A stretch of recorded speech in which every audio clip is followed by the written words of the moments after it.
Okay, what's good, YouTube? This is your girl iRocks coming to do the Love and Hip Hop. What episode is this? Oh my god, so juicy. Episode 4 review, recap, whatever. Y'all so hot in Florida, so yeah. Okay, the episode starts off with okay, let me back up see if the show's better. But okay, with K Michelle, Ariane and Mimi at Ariane's apartment. They came and meet up, and this show is so scripted because it looked like she got elevator. She had to stand right there. They were like, okay, play. She was like, it was like play. She was like it's so scripted, but she comes to the place and she like, what's good, y'all? Cause Mimi's all going like this, like she about to break her fingers off and shit, but and she was like, told her about the meeting that Jocelyn called her or whatever. And, this, that, and the third. And they had an argument. Stevie came with a pregnancy test and all that. And Ariana's like, okay, when are you going to wake up and see this nigga ain't shit? Like, he's, like, epitome of bitch-ass nigga. Like, for real. And K Michelle was like, that's, messed up or whatever. But she was like, you call me anytime. If you hurt, I'm hurt. You can hurt with me. I'm a single mother. And I feel what you're going through. So, I'm here for you. And I feel like those are friends, that are needed to be those are, you don't need to have too many, but those are some friends that every female should have that's always going to be there for them and, feel hurt the same. Because when she was crying, they started crying with her. Like, that's like true friends. Because if a bitch sit up there and feel your pain, like you hurting that bad, if friends sit up there and feel hurting that bad, and y'all been cool for a real long time, and she bitch ain't crying, watch them. But, yeah. That was the end of that. Then you have Scrappy and his mom. Scrappy got his own place, which is the bomb. Looks 10 times better than, Erica place, which they should have switched because the child should be living greater than all of them. To me, But, and he pouring sugar like, dude, this nigga want to catch diabetes or some shit. But, so, Mama D walks in and talks about, how he being this and all that. And he was like, he like his own place because he feel like he can do whatever the fuck he want to. And he couldn't do that at Erica's house at his baby mama's house. And, if he want to have a million chicks running around naked, he can. And so she was like, hey, you talk to her? And Mama D was like, hey, you talk to her? And she was like, he was like, no, or whatever. He was going to, had a talk with her or whatever. And so she asked about Bucky, you know what I'm saying? Because, they've been kicking it or whatever. He was like, she was like, hey, you fucked her. She's like, hey, you hit that? And he was like, stay in your place, stay in your lane, mama. And so he proceeds to tell Mama D about how Stevie J, disrespected Erica, and he finna, he gonna check him. She was like, check him. Nobody disrespect the king of the South. The king of the South. Not THF, South. But, she said, go over there. Check him, Scrappy. And like Mama D is a trip. I love her though. She gets off. But that was the end of that. Then you have Jocelyn and Stevie J. She, claimed she came from the abortion clinic 2 days ago or whatever. Acting all tired and shit. Which I never been there, so she could be. It's a lot of shit that because she could happen. He, whatever. But he come over there, was like, we gotta get back to business and stuff. She was like, how you ever love me, Stevie? She be like, Stevie? Like, Candy from Two Dishes says, she be like, Stevie? She be like, Stevie. How you ever love me, Stevie? Like, it's not I-E, it's Z-A-Y. But, he kissed her. And she was like, that doesn't answer it. So he was like, I got love for you. And then this hoe started crying. He was like, chill, this and all that. And y'all, he was like, I'll see you later. And he was like, and they finally kissed on the lip. they finally kiss on the lip. Like, it's proof now they kiss on the lip. So, that was the end of that. Then we come in for commercial break, and it's Erica and her mom, and her mom was coming over there, you know, talk to her and whatever. And Erica was like, you know, she was trying to see what relationship with her and Scrappy was, because once they move forward, they're in different places, then, you know, how they gonna be working on themselves. And she was like, this is best for us. You know, I love Scrappy, so I'm gonna be with, and at the end, I'm gonna have me a ring. And that's what she saw her mama.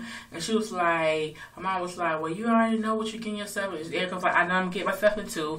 You know, if I put myself in a situation, I already know. If I'm, you know, going to the fire, I know I can get burned.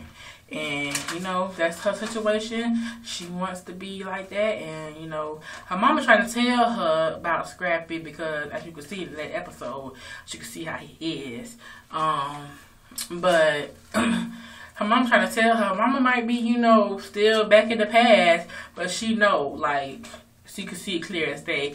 But, you know, Erica loves Scrappy, and love is a powerful drug, child. So then you have Sheeta and Kirk, which she did a nice little thing. She cooked for him, you know, candlelight dinner outside, and he was shocked like hell, like, damn.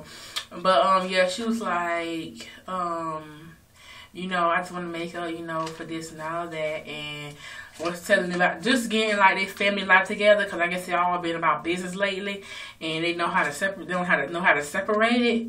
But they, you know, talking about their personal life, family life, and the kids and all that, how they need to be more responsible and this and all that. Basically, you know, do their own stuff, make their own cash, money, or whatever, with jobs. And then she was like, I'm you this shit. She was like, yeah, you know, this is nice, so we can have, you know, wine, dessert, and more dessert. I love that little line. But yeah, then we get to Stevie J and Mimi's argument. What can I say about this? I mean, Mimi, I posted on Twitter that Mimi looked like she was like in fighting gear. She was came from running, quote unquote. But so I'm like, you waiting outside of the house? That's how y'all stay in, and you know you're supposed to be coming home more. But you sitting on the steps, like you can't wait inside for her or whatever. So she coming, she all, you know, mad, this and all that. He was like, he don't want to argue with you. Like, you don't have no argument. You want to fuck here and get this bitch pregnant, this, that, pregnant. And I'm like, girl, so he looking like, you know, his little look. You know, I don't want to argue, Mimi. I don't want to argue. And I feel like all that shit, I mean, cool. You know, kudos to Mimi for getting at him, but I feel like, you know, she wanted him to beg and plead, and I feel like he's not that nigga to beg and plead. But I feel like hell, like I said in my other video, if he would have came, all he had to do was for her to stop all that damn arguing, take her to dinner, and sing her little song, and that bitch would have been happy and forgot about all that shit. Like, she forgot about when he drove into the sunset with Jocelyn. She would have forgot about her being pregnant, because she obviously she's not pregnant no more now. Which I don't know how you can get a man pregnant, how a man can have an abortion, but hey, yeah, he could have, you know, sung her song, took her to dinner, and she would have forgot about all that shit. So, boo bye, Mimi, shit. So then he gets in the, so he walks off, and like he has nowhere to go. Like, how did he get over there? Did Benzino drop him off? And you know, how the fuck did he get over there? Because he walked like he didn't know what the neighborhood he was in. Like, he didn't know where to go, left or right. But, yeah. Then Benzino picks him up, and they go riding. And we talk about, you know, the whole situation, arguing with Mimi. And he was telling him that he got to, you know, stay with me. If he want to be with Mimi, then he got to be with Mimi. You know what I'm saying? He got to be monogamous.